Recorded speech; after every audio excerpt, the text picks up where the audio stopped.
Good day, subscribers. Thank you so much for joining me today. I am Jeremy. This is the Financial Education Channel, and today we're talking about 5 ways that if you're a beginner in the stock market, you actually have an advantage over some longer term investors, guys. Some people like me that have been investing a while, some people that are way older than me that have been investing for 20, 30 years.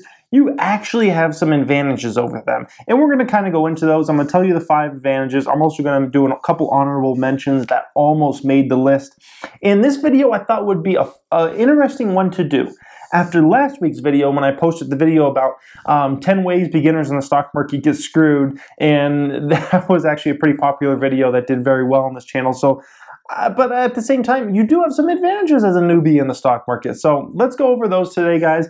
Hit a thumbs up if you enjoy this today, and let's talk about this. So number 1 way you have an advantage as a new person in the stock market versus an older person is you have no skeletons in the closet yet. You have no skeletons in the closet hiding. What does that even mean?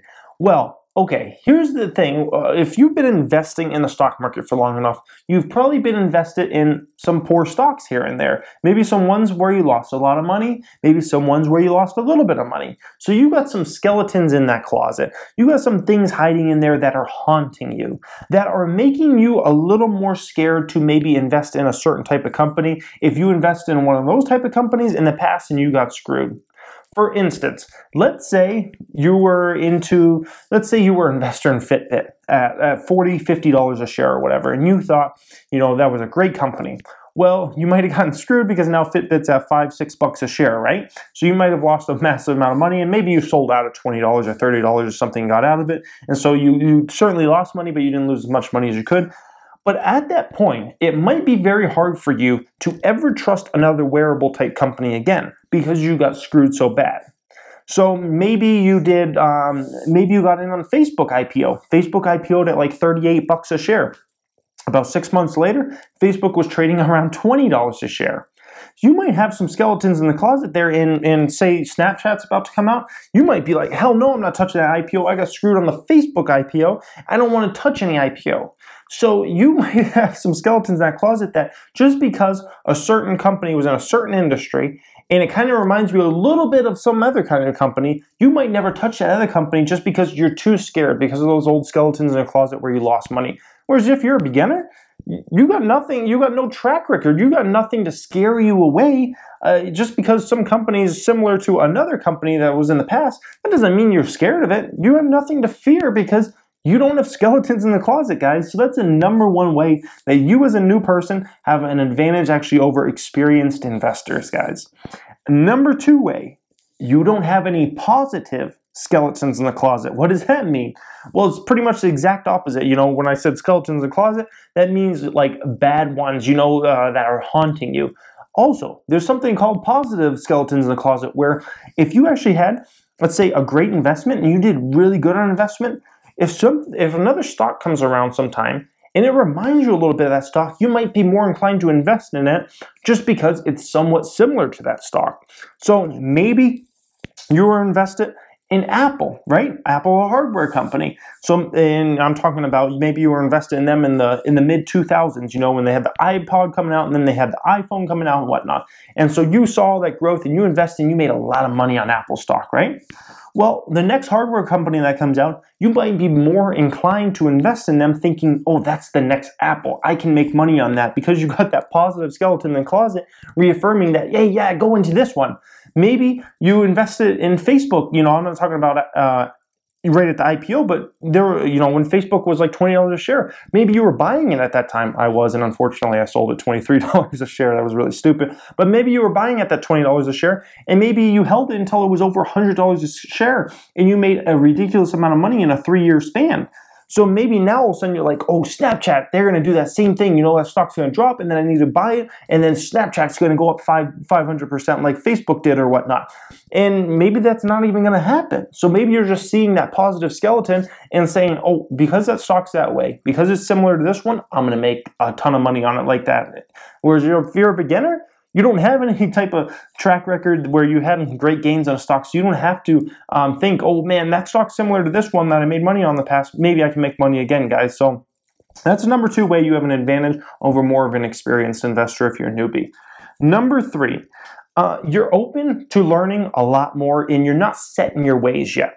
You're not set in your ways. You're open to learning everything about investing. The older you get, the more set in your ways you get. It's just how human nature works, guys. If you're gonna, okay, let's say we're talking politics for a second. Who do you think is gonna be more open to thinking about some different ways of thinking about politics?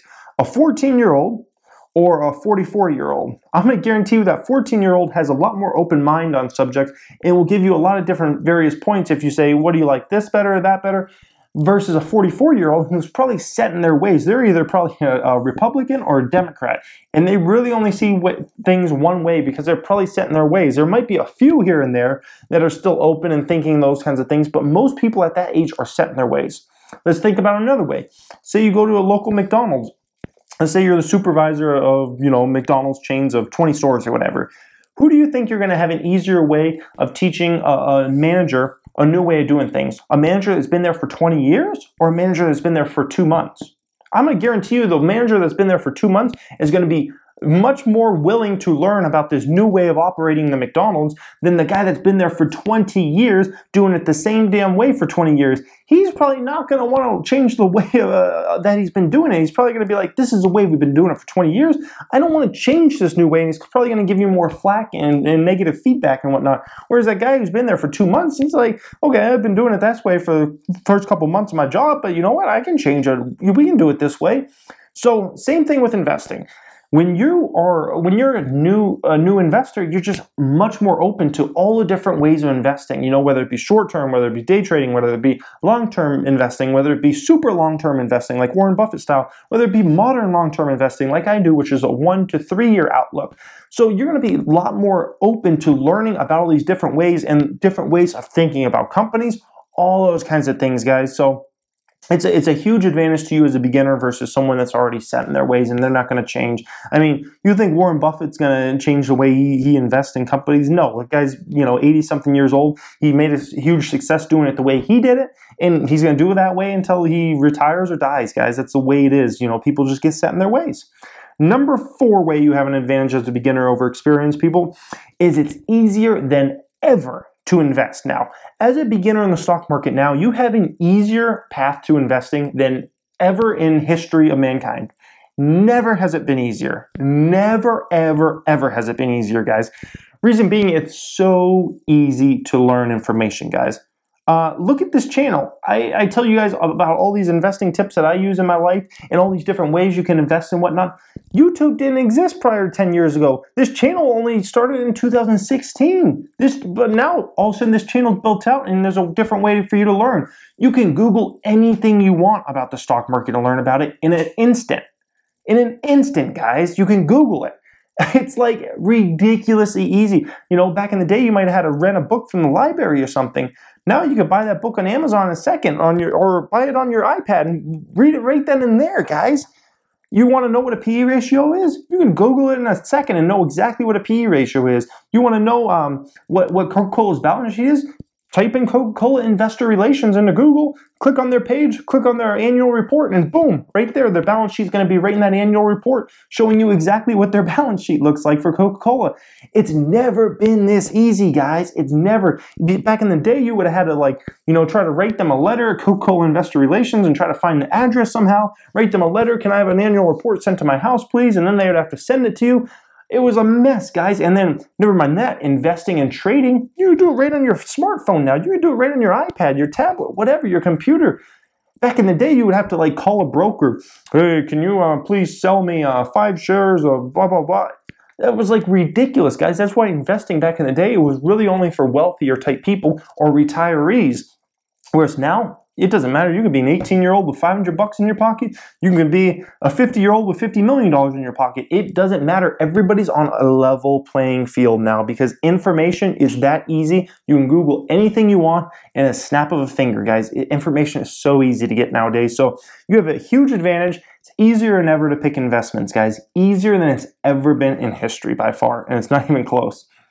Number 5 way you have an advantage as a beginner over advanced investors or people that have been doing it a long time is A lot of times, beginner investors are focused more on looking at the business and focus more on looking at what's inside their gut instinct on a stock than versus financial metrics. Now, personally, I think you should focus on the business and you should focus on financial metrics. I think that's the best way you'll get the best results.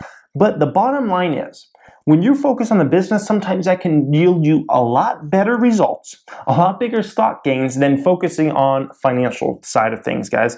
For instance, there's been so many stocks over the years that I've loved from my gut instinct and from just judging the business, but the financial metrics told me to stay away from that. For instance, Amazon. Holy smokes, I could have made a massive fortune investing in Amazon. I felt so confident in Amazon, and it's proved to be right, and their stock just gone up and up and up, but they traded a ridiculous PE ratio that I just can't touch it. Tesla, another example, that stock's up, 800, 900% in the past 5, 6, 7 years, guys. Netflix, another one I believe did a ton that's up just ridiculous amounts.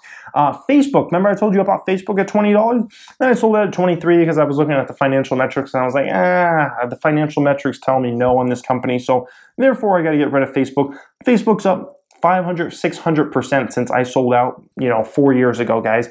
So sometimes going with your gut instinct, going with just judging the business and not focusing so much on financial metrics, sometimes it can honestly yield you a lot better results than looking at all those financial metrics, but I still recommend the financial metrics are key in looking at an investment on top of looking at the actual business and going off gut. So those are the 5 main ones. Now let's do a couple honorable mentions that almost made this list, guys. So number 1 honorable mention that almost made the list is a lot of times beginners take less risks, which sometimes yields them a better chance of not having as big of a loss. So, for instance, me personally, some of the companies I'm invested in right now, back when I was a beginner in the stock market, my first couple of years, I never would have touched these companies because they were too risky for me. They were too risky. They traded at too high of a PE or too risky for me, basically, overall. So years ago, I wouldn't have touched these type of companies. So therefore, on a position like a GoPro, where I'm down, 20, 30% right now on my shares, I never would have even touched that in the first place. I never would have even touched that. So I would never be down that 20 or 30% right now. Now I'm hoping for obviously way bigger gains than something I would have done in the past. But regardless, sometimes beginners in the stock market, they stay away from the riskier stocks and they go into more of the Coca-Cola type companies, the Johnson & Johnson, the Walmarts, those type companies that are a little safer. And yeah, maybe they don't get as big gains, but at the same time, they don't set themselves up for big losses or to be down big on a position, guys. So that's an advantage beginners in the have. And the last honorable mention here, guys, is beginners in the stock market focus a lot more on industries that they understand very well, that is in their circle of competence. They don't get too, and I'm speaking generally, a lot of beginners in the stock market don't get too unfocused. They like to focus around industries. Maybe it's tech they really understand, so they like to invest in tech companies, look into tech companies, or maybe it's oil companies. They like to stay around oil companies. So beginners in the stock market, they're a lot more focused on that circle of competence, staying in there, where sometimes investors that have been in the market for 5, 10, 15 years, they think like they can figure out any industry. Oh, I can just research that and I'll figure out that industry. And maybe they still don't even really understand and they go and invest in it, guys. So that's another advantage the beginners in the stock market have over advanced investors. And I hope you guys really enjoyed this if you're a beginner in the stock market or you're an advanced investor, because maybe there's some lessons to be learned from all these type of tips today, guys. If you enjoyed this, hit a thumbs up. If you just came across it and maybe you're new to the channel, you might want to subscribe. We talk personal finance in the channel. I'm a business owner. I give away a lot of my business tips. And we also talk the stock market the most of anything on this channel, including some beginner in the stock market type videos like we did today, guys. I hope you enjoyed. Thank you for watching and have a great day.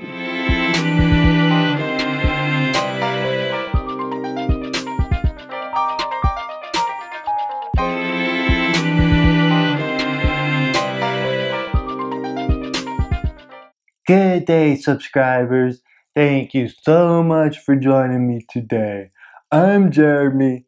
This is the Financial Education Channel. Today we're talking about, I can't remember what we're talking about, man.